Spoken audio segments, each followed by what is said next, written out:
Yeah. Siege. Riley. Taz.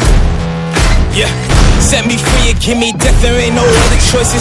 When I lay down to go to sleep, I keep on hearing voices. Little whispers in my head, man, is you fake or loyal? Find no water, that designer, baby, pick it. Halo guys, kenalkan nama gue nih guys. Nah, gue ini lagi di suatu tempat. Kalian bisa tebak gak 5 tempat itu? Nah, gue ini lagi di cafe yang bernama Bells Cafe. Lokasinya berada di Jalan Lorong Om Kumis, Tondano. Bagi orang Tondano pasti sudah tidak asing lagi dengan jalan ini. Nah, alasan mengapa saya datang ke tempat ini, karena saya dengar dari orang-orang sekitar. Nah, cafe ini dia memiliki konsep yang berbeda dari cafe yang lain. Apa itu? Nah, itu di budget interiornya. Penasaran nggak gimana? Let's go. Oke guys, sebelum saya masuk ya, saya persyaratan. Pertama kita harus buka dulu sebelum kita masuk. Your masker on ya, berarti kita harus memakai masker kan. Dan keep hand sanitizer jangan lupa. Oke, kita silang dulu ya. Oke, sekarang gue udah cuci tangan. Let's go, kita masuk. Masker.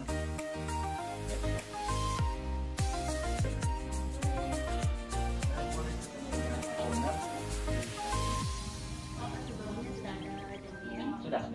Oh, terima kasih. Permisi, selamat sore. Ordernya? Yo, betul. Boleh pinjam waktu sebentar ya? Oh, boleh sekali. Sambil duduk. Oke, terima kasih. Boleh saya bertanya sedikit? Oke, boleh. Ini dengan nama siapa? Terima kasih. Jadi Lydia namanya. Panggil Kak, Ibu. Boleh, boleh. Sebenarnya semenikah, tapi boleh panggil Kak biar lebih bisa lebih akrab. Kak, Lydia, sebenarnya seawal pembuatan cafe ini seperti apa sih? Kalau bisa Kak jelaskan. Sharing-sharing Jepang seperti ini. Jadi Bells Cafe ini mulai buka sebenarnya belum lama, baru tahun lalu. Tepatnya 9, buka memang itu 9 Februari 2020. Kalau misalkan tanya bukanya kenapa, ya tentunya ingin buka usaha untuk menambah pemasukan itu. Kalau ngomong-ngomong, kalau saya lihat di sini ada daun-daun, bunga-bunga, dan ada minibar. Nah, sebenarnya konsep dari cafe ini tuh seperti apa? Konsep, kalau bicara konsep, ini konsep yang cozy ya. Kalau cozy itu sebenarnya comfort place, jadi tempat yang nyaman, tapi bukan cuma untuk misalnya satu untuk remaja, misalkan, tapi untuk family, buat keluarga. Makanya ada kafenya, tapi ada kalau bisa download itu dan kita ibu-ibu mungkin. Soalnya kalau mau lihat, ini kan vibe-nya tuh beda dari cafe yang lain. Pakai daun, bunga. Nah, ini kan pada umumnya dalam dunia usaha atau dunia bisnis, pasti pada suatu saat itu akan diperhadapkan dengan suatu keadaan di mana harus mengambil sebuah keputusan.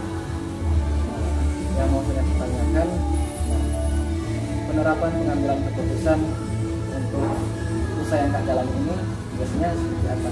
Contohnya misalnya seperti mengatasi masalah dan sebagainya. Masalah kalau di dunia usaha, kalau sekarang kita bisa langsung konkret. Kalau masalah yang ada sekarang itu ya pasti yang pandemi COVID-19. Jadi terkait dengan kalau khusus untuk pandemi COVID ini, pengambilan keputusannya tentunya balik lagi kan di target usaha ini. Jadi walaupun dalam pandemi COVID-19, bagaimana stay update, intinya itu tetap jalan. Keputusan itu keputusan yang sangat berat sebenarnya di masa pandemi, tapi memang kalau di Bells Cafe ini dari pas COVID awal Maret tahun 2020 sampai sekarang itu tetap buka untuk mengambil keputusan. Jadi bagaimana tetap memperhatikan kualitas walaupun ada masalah-masalah. Kalau secara internal berkenaan dengan misalnya karyawan. Karyawan. Kalau memang ada karyawan yang tidak sesuai dengan target pekerjaan, jadi di sini ada aturannya, standar-standar pelayanannya misalnya, standar pelayanan kalau misalnya mungkin di kuliah pastikan dari ilmunya, tapi kalau di sini ada target atau standar yang di kafe ini sendiri. Kalau misalnya tidak sesuai dengan target itu, ya mau tidak mau harus misalnya dikeluarkan atau seperti apa. Tapi tentunya tidak langsung seperti itu. Jadi harus memperhatikan kualitas pengambilan keputusan dan kualitas yang diperlukan di sini. Kalau sudah tidak sesuai, walaupun itu berat, harus dilaksanakan. Seperti itu. Nah, tadi kan sudah dibahas tentang konsep, pendapatan. Nah, ini di bagian menu. Nah, bestseller dari kafe ini apa?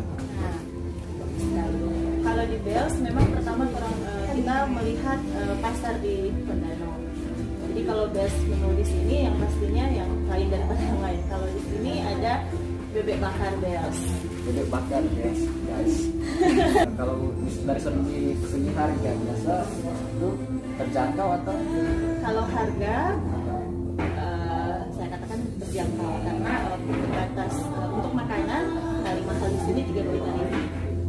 Oke guys, kalau kalian mau datang ke tempat ini ya wajib coba itu bestseller bebek bakar. Dan menu-menu lainnya. Harganya juga terjangkau dan yang pasti tidak akan membuat dompet kalian jebol. Nah, oke guys, sekian video gue kali ini. Terima kasih banyak juga buat Kak Lydia selaku owner dari Bells Cafe dan telah meluangkan waktunya buat kita berdua. Nah, sampai jumpa di vlog gue selanjutnya. Gue Mikael dan Kak. Iya. Mohon undur diri dan sampai jumpa. Bye bye. Di sini saya akan membahas sedikit mengenai pengambilan keputusan dalam dunia bisnis. Oke guys, bisa kalian lihat di layar. Ini adalah contoh dari pohon keputusan. Nah, yang pertama itu adalah identifikasi masalah. Maksudnya seperti apa? Adalah langkah pertama yang harus Anda lakukan sebelum membuat keputusan bisnis adalah melakukan identifikasi masalah. Dengan cara mengenali apa masalah yang sedang terjadi dan mengerti setiap permasalahan yang terjadi dalam bisnis Anda. Namun, keputusan tidak hanya bisa dibuat ketika Anda dalam masalah, tapi perlu Anda buat sebagai kebutuhan atau saat Anda mencari peluang. Misalnya, ketika Anda menyadari bahwa penjualan bisnis Anda terus meningkat dan SDM yang Anda miliki tidak mencukupi. Dengan begitu, Anda bisa segera mungkin membuat keputusan bisnis, seperti menambah jumlah SDM atau memberikan bonus bagi SDM yang mencapai target produksi. Dengan melakukan identifikasi di awal, Anda dapat mengambil keputusan yang relevan dan tepat sasaran. Dan yang di bawahnya adalah berani dan tidak takut. Contohnya seperti banyak pengusaha yang tidak berani mengambil keputusan bisnis. Hal ini karena mereka menghindari risiko bodoh dari setiap keputusan yang akan diambil. Namun yang perlu diingat adalah semua pengusaha pasti pernah salah mengambil keputusan. Akan tetapi, kesalahan saat mengambil keputusan tersebut bisa menjadi pembelajaran bagi mereka untuk terus mengasah kemampuannya dalam membuat keputusan selanjutnya. Di mana setiap proses yang dialami dalam mengambil keputusan akan mendewasakan karakter dan cara berpikir Anda sebagai pengusaha. So, mulai sekarang, cobalah untuk lebih berani dalam membuat keputusan atas keputusan yang telah Anda ambil atau tanggung jawab. Dan yang berikutnya adalah diskusikan untuk menemukan solusi. Terkadang ada beberapa keputusan yang tidak bisa diambil sendiri dan membutuhkan seseorang untuk berdiskusi tentang masalah yang sedang Anda hadapi. Cobalah ajak orang-orang yang lebih mengerti dan Anda percaya untuk diajak berdiskusi. Anda bisa meminta pendapat rekan bisnis, manajer, ataupun karyawan Anda. Semakin banyak orang yang Anda ajak berdiskusi, semakin besar pula kesempatan Anda mendapatkan ide-ide yang tidak terpikirkan oleh Anda selama ini.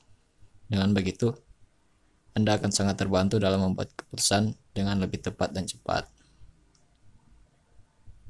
Berikutnya adalah tentukan deadline untuk setiap keputusan. Maksudnya di sini adalah semakin berat masalah yang Anda hadapi, semakin sulit juga proses pengambilan keputusan yang akan Anda hadapi, di mana Anda membutuhkan banyak waktu untuk mempertimbangkan dan memikirkannya matang-matang. Namun, Dalam mengambil keputusan, jangan pernah Anda terlalu lama dalam bersikap. Hal ini dapat membuat kesempatan Anda hilang begitu saja, hanya karena telat mengambil keputusan bisnis. Untuk menghindari hal tersebut, cobalah berikan deadline bagi diri Anda sendiri untuk membuat keputusan, sehingga Anda tidak perlu menunda dan membuang waktu dengan sia-sia. Dan yang terakhir adalah manfaatkan laporan keuangan. Manfaatkan laporan keuangan maksudnya itu seperti apa? Dalam menjalankan bisnis, Anda tidak pernah bisa lepas dari sebuah masalah, di mana kesuksesan bisnis akan bergantung dari diri Anda sendiri. Bagaimana Anda bisa lepas dari masalah yang sedang dihadapi? Disinilah Anda butuh sebuah keputusan bisnis yang tepat dan efektif untuk keluar dari berbagai masalah yang sedang atau akan Anda hadapi. Dan perlu diingat bahwa masalah pada bisnis adalah awal dari kesuksesan Anda dalam menjalankan bisnis. Itulah video singkat dari saya. Saya ucapkan terima kasih dan sampai jumpa. Bye.